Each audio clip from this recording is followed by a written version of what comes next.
오늘도 갈라디아서 4장 8절에서 20절까지 함께 합독하시겠습니다. 갈라디아서 4장 8절에서 20절까지 다 같이 함께 합독하시겠습니다.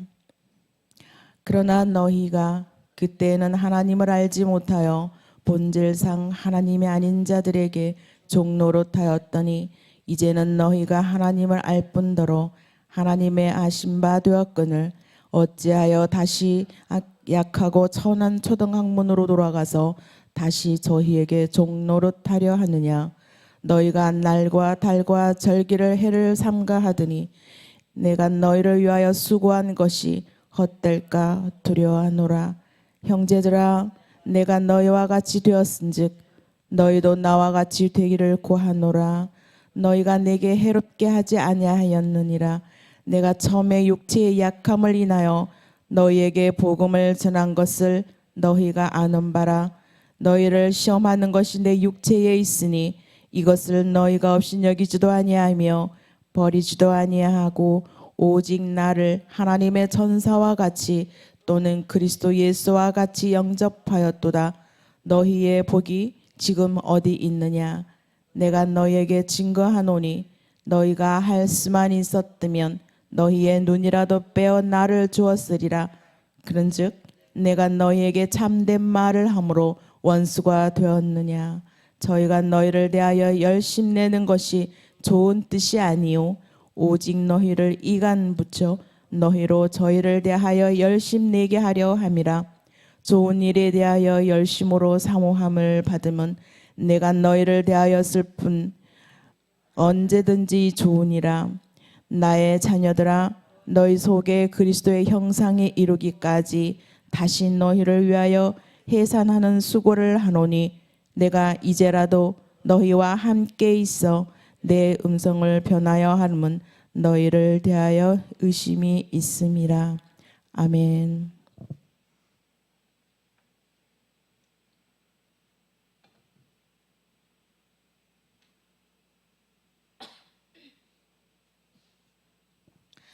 열심이라는 제목으로 함께 은혜를 나누고자 합니다.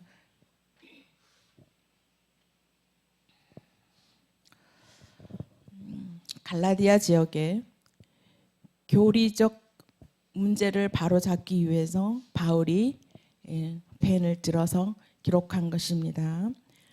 로마서만큼이나 좀 딱딱하죠, 갈라디아서가. 바울과 갈라디아 성도들과의 이 좋았던 추억을 회상하는 이 장면입니다.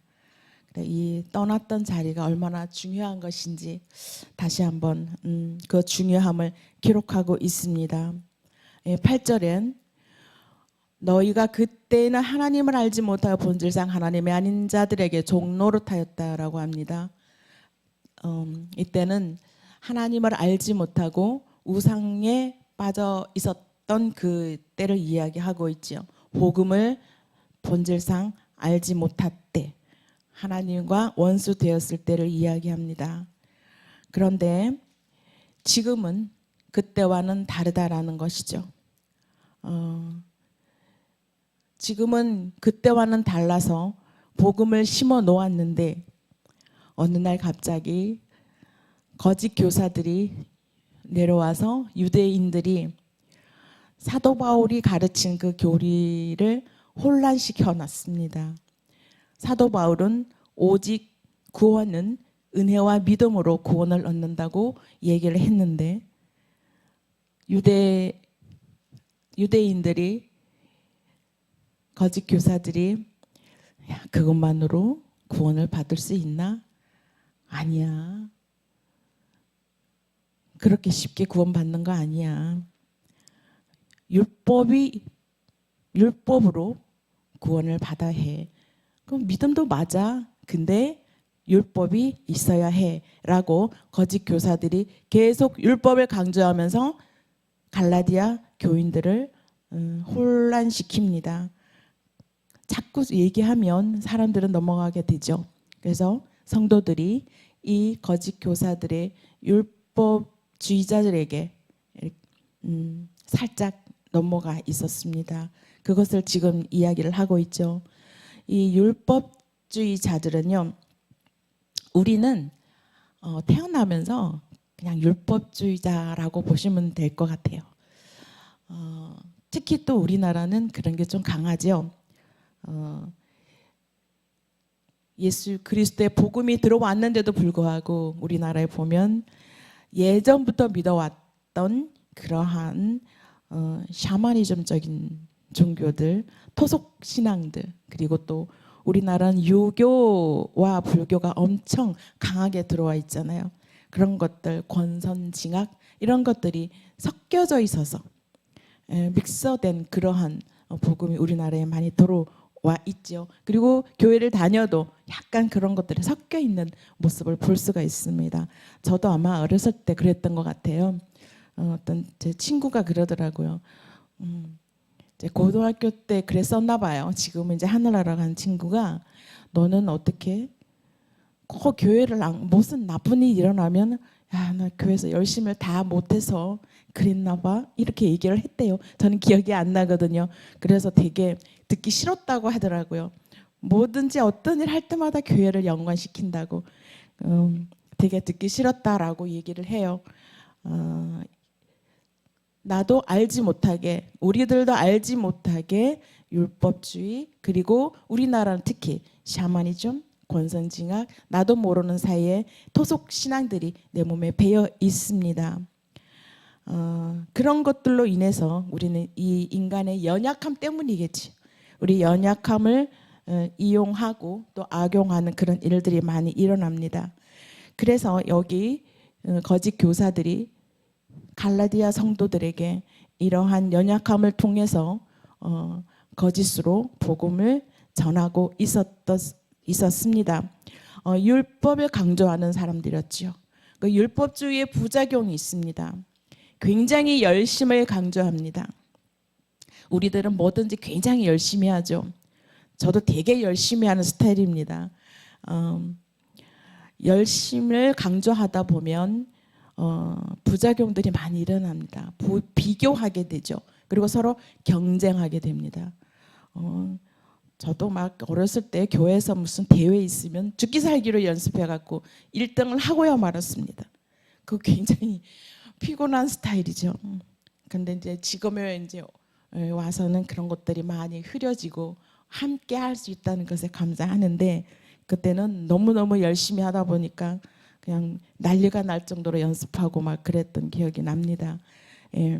과정을 중요하게 여기고 잘 못해도 열심으로 하나님께 드리는 마음이어야 되는데 결과를 그렇게 중요시한 적도 많이 있습니다. 그것이 바로 세상에 살아가는 원리이죠. 결과를 중요시하기 때문에 우리는 그 결과를 내기 위해서 과정보다도 과정의 힘든 이런 것보다도 죽기 살기로 열심히 연습해서 꼭 뭔가를 이뤄내고야 하는 그러한 열심을 다 가지고 있습니다. 율법주의의 끝은 바로 이 자기의 의를 드러내는 것이죠. 어떻게든 열심히 해서 내 공로가 드러나야 되고 내가 자기 공로화 시켜야 되는 것이 바로 율법자들의 약간의 부작용일 수도 있는 것이죠. 바울이 바로 그 이야기를 하고 있는 것입니다. 9절에는 너희가 하나님을 알 뿐더러 하나님의 아신 바 되었거늘 어찌하여 다시 약하고 천한 초등학문으로 돌아가서 다시 초등학문으로 돌아갔느냐라는 것을 얘기하고 있습니다. 지난 시간에도 초등학문에 대해서 잠깐 언급했는데요.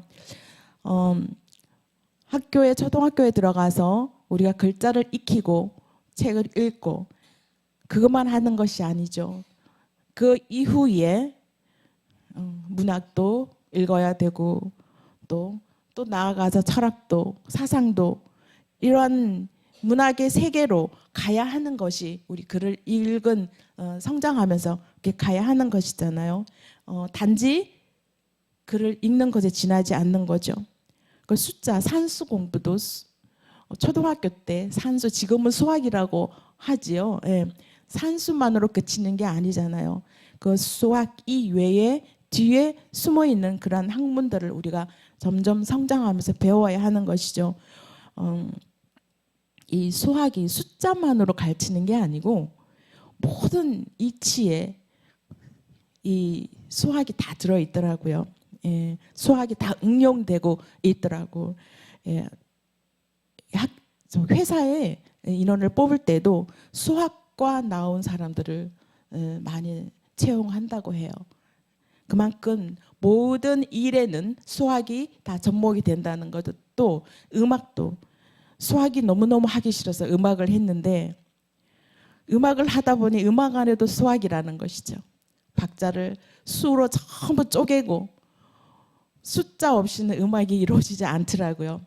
그래서 저희 딸이 굉장히 수학 때문에 음악을 전공했지만 굉장히 힘들었습니다. 음악의 뮤직 그 티어리 공부를 할 때 이론 공부 그 안에 전부 수학이더라고요. 굉장히 힘들었습니다. 저도 마찬가지예요. 예. 전부 다 이론을 수학적으로 쪼개가지고 악보의 마디마디마다 전부 다 수학이 들어가 있는 거예요. 박자, 4박자가 아니고 그 안에 12박자, 16박자, 18박자 다 쪼개가지고 작곡을 하고 또 그 박자에 따라서 연주를 하고 그냥 연주하는 게 아닌 것이죠. 근데 굉장히 수학적으로 쪼개서 굉장히 힘들었던 기억이 납니다. 단지 음악에서만 그런 것들이 아니라 아마 미술도 그러지 않을까 싶어요. 그래서 이 수학이라는 것은 초등학교 때 배운 거 그걸로 가지고 가는 게 아니라 더 많은 넓은 세계가 있다라는 것입니다. 이와 마찬가지로 이 갈라디아서 성도들은 바울을 통해서 복음을 듣고 더 깊이 온전히 믿음만으로 구원을 얻는다고 바울을 통해서 복음을 들었는데 어느 날 거짓 교사들에 의해서 넘어지기 시작합니다. 이미 넘어졌지요. 바울은 너희가 왜 초등학문으로 돌아가려 하냐나 그동안 믿음으로 구원받는다고 하나님하고의 복음을 다 심어져 있는데 왜 흔들리느냐라고 다시 돌아가려고 하느냐라는 얘기를 하는 것이죠. 10절에 너희가 날과 달과 절기를 해를 삼가하니 여기 이렇게 낱말 그대로가 아니고 해라는 이 태양을 얘기하는 것이 아니라 매년 돌아가면서 절기들이 있잖아요. 율법주의자 우리가 행해야 하는 그거를 행하고 있는 것입니다. 왜 새해가 돌아오면 사주팔자를 본다라고 점집을 찾는 사람들이 많잖아요. 근데 크리스찬들도 굉장히 많다고 합니다. 집사님, 권사님, 심지어는 목사님까지 찾아온다고 해요. 그들의 이야기 실질적으로. 그리고 또 이사 갈 때 왜 손 없는 날 많이 들어보셨죠? 그런 날 찾아서 이사를 가고 교회 다니고 크리스찬이라고 얘기하시는 분들도 이런 분들이 참 많다고 해요. 실질적으로 그 일을 하고 있는 사람들이 나와서 얘기하는 것들입니다. 그러고 보면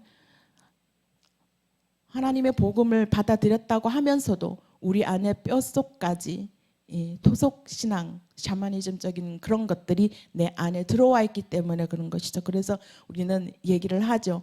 내 안에 오랫동안 조상으로부터 내려오던 오랜 그러한 저주의 끈을 끊어라 라고 얘기를 하잖아요, 우리가. 그래서 보혈의 피로 그런 것들을 다 씻어내야지만이 온전히 그리스도의 복음이 내 안에 들어온다라는 것입니다. 이 사도 바울이 내가 지금까지 가르친 것이 물거품이 될까, 물거품이 되지 않을까 염려를 한 것입니다. 이 마지막 20절에 보면은 너희와 함께 내 음성을 변하려 하면 너희에 대하여 의심이 있느니라. 이거는 막 음성을 변한다는 언성을 높여서 너희의 이 변화되는 마음들을 내가 의심스럽다, 의혹스럽다 이런 것들을 내가 변화시켜 주겠다라고 언성을 높여서 얘기하는 것이라는 것이죠. 지금까지 성숙한 되었던 이런 것들을 성숙한 모습으로 내가 너희를 바꾸겠다라는 강한 의지를 갖고 있는 이야기입니다. 12절에 보면 내가 너희와 같이 되어 너희도 나와 같이 되기를 구한다. 내가 너희도 나와 같이 되기를 원한다. 굉장히 어렵죠. 나도 옛날에는 너희들과 같이 그런 생각을 하고 있었고 그랬다. 나도 율법을 굉장히 중요시 여겼던 사람 중에 한 사람이다. 율법 중에 율법주의자라고 사도 바울은 얘기했잖아요. 나도 그런 삶을 살아왔었다. 다메섹 동산에서 예수님을 만난 이후로는 내가 변하여서 십자가의 사랑, 그 생명을 얻었다. 지금 나의 이 모습 나와 같이 되었으면 좋겠다. 지금 내가 복음 안에서 생명을 누리며 살고 있지 않느냐. 구원의 감격 속에서 구원의 사랑을 느끼면서 내가 살고 있는데 너희도 이렇게 살기를 원한다라는 것입니다. 13절에 내가 육체의 약함을 인하여 너에게 복음을 전한 것. 육체의 약함. 사도 바울이 육체의 약함이 있었죠. 바울은 육체에 가시가 있었는데 그것을 고쳐달라고 하나님께 간절히 기도를 드렸죠. 3번씩이나 간구했는데 하나님 뭐라고 했죠? 내 은혜가 족하다. 그래서 육체의 가시를 제거해 주지 않았던 것입니다. 저는 어렸을 때 이 사도 바울이 아프다 하길래 무슨 병이 있었을까? 뭐 간질이었다라는 거를 제가 어렸을 때 들었던 것 같아요. 근데 간질은 추측에 의했던 것뿐이고요. 지금은 성경적으로 말씀에 비춰보면 안질이 있다라고 보시면 될 것 같아요. 다메섹 동산에서 과한 빛으로 예수님을 만나면서 눈이 조금 약했던 것 같아요. 안질이 있었다라는 것입니다. 그래서 갈라디아서 6장 11절에 보면 큰 글자로 6장 11절에는 큰 글씨로 이렇게 썼다라고 표현하고 있습니다. 그것은 잘 보이지 아니하기 때문에 점점 눈이 실명으로 가고 있는 사도 바울이 아닐까 싶습니다. 디모데의 전후서에 보면은 감옥에서 사도 바울이 글을 쓰잖아요. 근데 사도 바울이 그때는 글을 쓰지를 못합니다. 그래서 대피를 시키죠. 제자에게. 그래서 이 마지막으로 내가 이 글을 쓴다. 구술을 한 내용인 것을 사인을 하고 있습니다. 이 디모데 전후서는 비록 내가 손수 기록하지는 못했으나 구술을 했다라는 것들을 이렇게 사인을 합니다. 왜 사도 바울은 이 이야기를 할까요? 요한복음 9장 2절 한번 보실까요? 요한복음 9장 2절 한번 띄워주시겠습니다. 9장 2절 요한복음 9장 2절 한번 전도사님 읽어주십시오.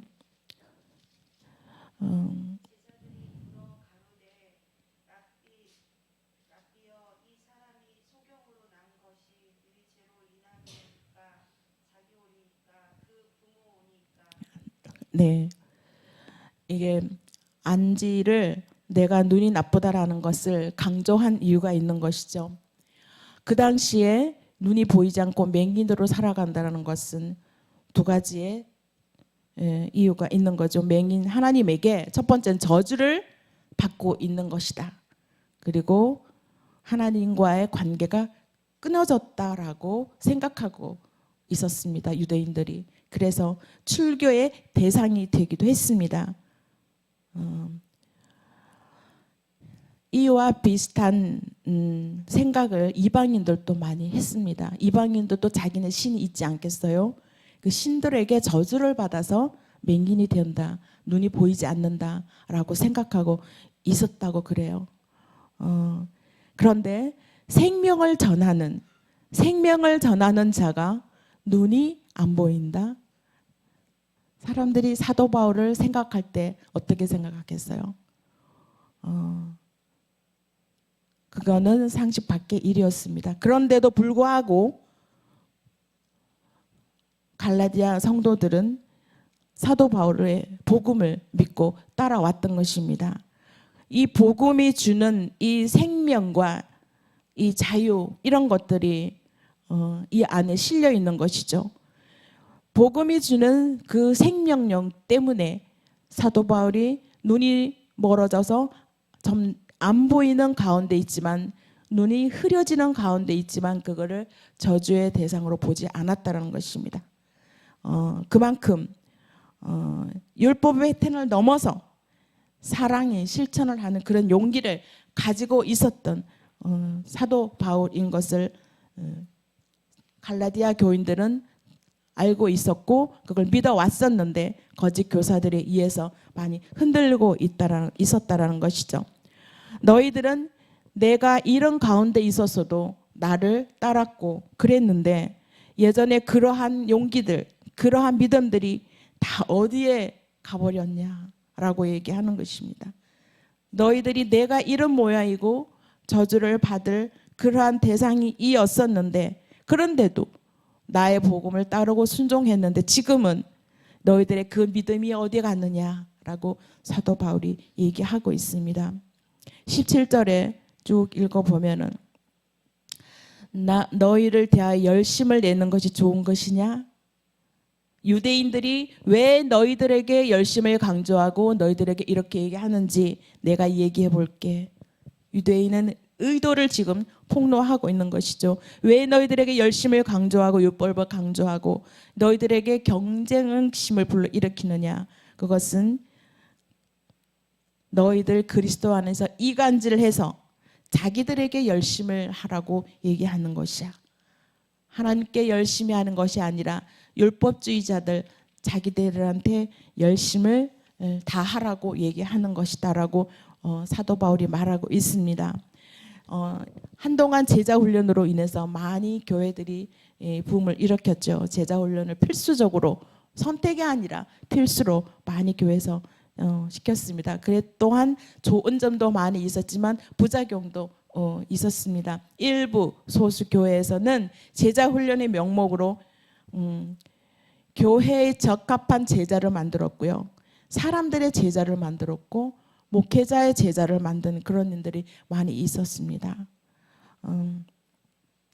성도들을 수단화하는 그런 좋지 않은 결과를 가져온 적이 많이 있었죠. 지금도 그러한 소수의 교회들이, 그런 교회들이 있습니다. 우리는 교회 안에서는, 하나님께서는 절대로 사람이 영향력이 있는 것을 좋아하지 않습니다.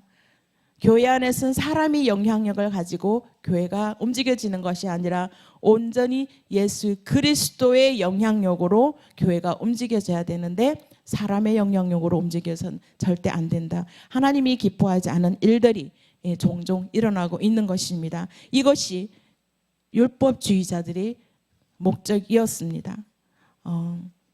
우리가 굉장히 어떤 일을 할 때 열심을 냅니다. 율법주의의 그 끝은 자기의 의를 드러내는 것이고, 그리고 열심은 있습니다. 그러나 그 열심이 누구를 위한 열심인지, 하나님을 위한 열심인지, 사람을 위한 열심인지, 그 방향이 굉장히 중요하다고 봅니다. 성경적인 열심이라는 건 사랑하는 자에게 집중하는 태도입니다. 성경적으로 열심, 우리가 열심이라는 것에 대한 해석이 조금 방향이 다르게 되어질 수 있죠. 성경적 열심은 사랑하는 자에게 집중하는 태도, 이것이 바로 열심입니다.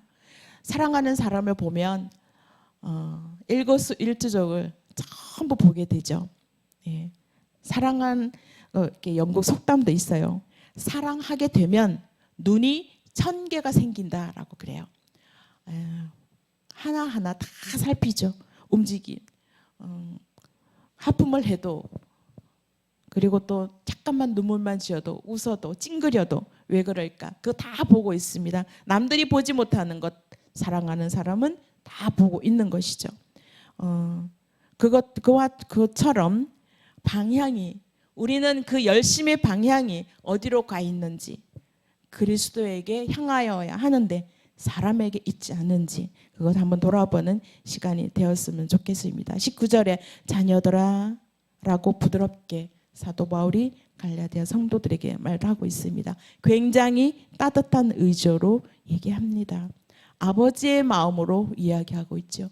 우리가 아버지의 마음이 부족하게 되면 논리와 이론, 옳고 그름 이런 걸 가지고 시비를 나누다 보면 우리는 충돌하게 됩니다. 그러나 아비의 마음을 가지고 있으면 이 모든 것 다 덮어두고 그래 됐다 이렇게 부드러워지는 것입니다. 과연 나는 얼마나 아비의 마음을 가지고 있는지, 아비의 마음을 가지고 있는지 돌아보는 시간이 됐으면 좋겠습니다. 내가 어떤 일에 굉장히 따지고 논리를 시시비비를 가리고 있다면 그것이 내가 아비의 마음이 아니구나 라고 생각해도 될 듯합니다. 제가 이런 것들을 많이 했거든요. 그래서 이렇게 시간이 지나면서 이렇게 부드러워지려고 노력합니다. 아직도 공사 중이지만요. 바울은 이렇게 다정하게 자녀들아라고 부릅니다. 해산하는 수고를 하겠다라고 그랬죠. 여러분 자녀를 낳아보신 분 아시죠? 해산의 수고가 얼마나 큰지. 그러나 이 해산의 수고는 생명의 기쁨이 있기 때문에 이 해산의 수고를 거뜬히 이겨냅니다. 우리 여성들은요, 아기를 한 명 놓고 힘들게 아이를 낳는데 시간이 지나면 또 나요. 신기하죠? 그 아픔을 알면서도 또 낳습니다. 그것은 생명이 주는 그 어떤 기쁨 때문이죠. 생명의 기쁨을 우리는 해산의 수고를 이길 수 있다. 해산의 수고를 능히 감당해낼 수 있는 것이 바로 생명의 기쁨입니다. 바울이 이러한 생명의 기쁨으로 인해서 생명의 기쁨이 있기 때문에 다시 나는 갈라디아 성도들에게 다시 복음으로 돌아가야 되겠다고 강조하고 있습니다. 기꺼이 해산의 수고를 해야겠다. 갈라디아 교회, 또한 한국 교회, 또한 우리 작게는 세임교회, 작게는 내 자신에게 다시 복음으로 돌아가야 되겠다는 해산의 수고를 아끼지 않았으면 좋겠습니다. 사도 바울이 누린 그러한 십자가 은혜, 십자가의 사랑 때문에 가능케 했던 그 해산의 수고를 우리도 그 수고를 기꺼이 받아들였으면 좋겠습니다. 이것이 인생 속에 살아야 하는 그러한 중요한 동기이죠. 율법을 넘어서 굉장히 중요한 동기이기도 합니다. 주님의 은혜로 율법이 완성될 때 용기 있는 실천, 그 사랑이 삶의 현장에서 묻어나기를 저와 여러분에게 소망합니다. 기도드리겠습니다. 주님, 하나님 아버지 감사드립니다. 저희들은 무엇에 열심을 다하는 것일까요? 누구에게 열심을 다하고 있는 것인지 이 시간 깨닫는 시간 되게 하여 주시옵소서. 주님의 십자가의 사랑으로 눈을 뜨고 해산의 수고로 다시 복음으로 돌아가는 주님의 백성 다 되게 하여 주시옵소서. 예수님 이름으로 기도드립니다. 아멘.